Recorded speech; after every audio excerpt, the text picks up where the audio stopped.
Hammaga salom do'stlar. Dinamik Stars playerlar ochildi. Sezon pas ochganda yuqoridan 3 ta, pastdan esa 2 ta olish mumkin.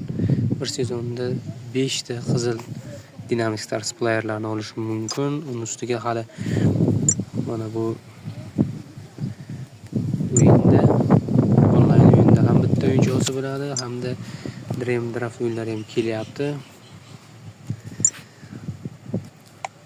Hozir qora ko'rinishga kelib qoldi. Qaysidir o'yinchini olsangiz, mana shu o'yinchi kartasi yonadi, oq bo'lib olingani bilinadi. Ko'proq Husanovni hamma kutyapti tushishini. 82 reytingda ham ajoyib ko'rinishda akkauntni bezaydigan yo'lda Husanov. Hammaga omad, sog' salomat bo'linglar.